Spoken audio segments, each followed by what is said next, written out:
Assalamualaikum warahmatullahi wabarakatuh. Di sini saya akan mengemukakan beberapa contoh penafsir era kontemporer.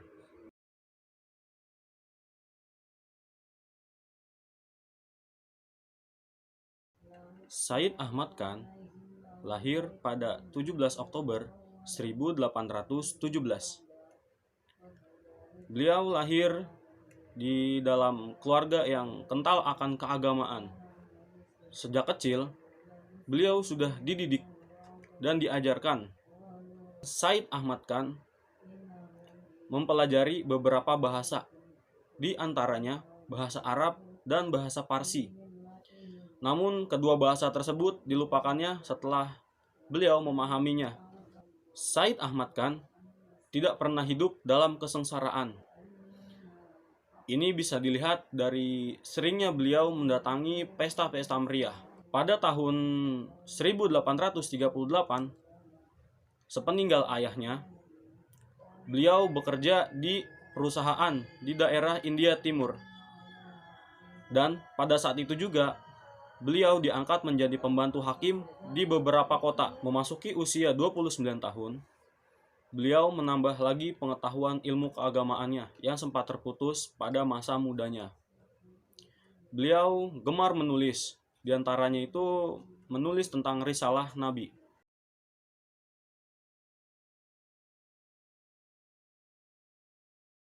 Dalam pemikirannya, Said Ahmad Khan mempunyai kesamaan dengan Muhammad Abduh. Hal ini terlihat dari beberapa ide tentang akal. Menurutnya, akal bukanlah segalanya dan memiliki keterbatasan. Karena akal masih mempercayai adanya wahyu. Said Ahmad Khan menganut faham Qadariyah. Ia percaya bahwa setiap makhluk sudah ditentukan sifat-sifatnya oleh Tuhan.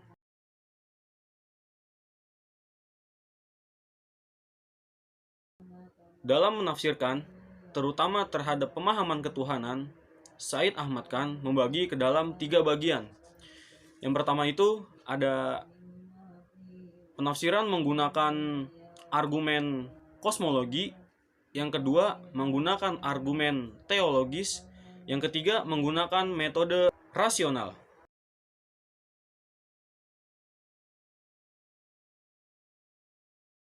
Tafsir Muhammad Abduh. Beliau memiliki beberapa pemikiran, di antaranya pemikiran tentang fungsi wujud. Menurutnya, fungsi wujud itu hakikatnya terbagi menjadi 2, yaitu wujud yang esensinya masih ada, serta wujud yang esensinya mungkin ada. Yang kedua, akal. Menurutnya, Al-Quran itu ditujukan kepada akal manusia, bukan hanya kepada perasaan manusia. Pemikiran rasional ini adalah jalan menuju iman yang sejati. Iman diperoleh melalui keyakinan. Jadi, peran akal di sini adalah sebagai sumber keyakinan, yaitu keyakinan kepada Tuhan. Yang ketiga itu ada wahyu. Menurut Muhammad Abduh, wahyu terbagi menjadi beberapa bagian. Yang pertama, ada wahyu yang ditujukan kepada kaum khawas atau kaum intelektual dan kaum awam. Wahyu yang disampaikan di sini berupa ayat Al-Quran. Yang kedua, wahyu yang hanya ditujukan kepada kaum awam dan jumlahnya sedikit. Yang ketiga, ada wahyu yang disampaikan kepada kaum khawas atau kaum intelektual. Di sini, wahyu memiliki 2 fungsi. Fungsi yang pertama itu menjadi penjelas.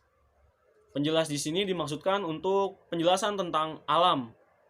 Karena di alam dunia ini masih banyak rahasia yang belum bisa diungkap. Maka diutuslah seorang nabi. Fungsi yang kedua, wahyu memberikan beberapa prinsip-prinsip dasar yang tujuannya itu untuk terjadinya kedamaian dan saling cinta kepada umat manusia.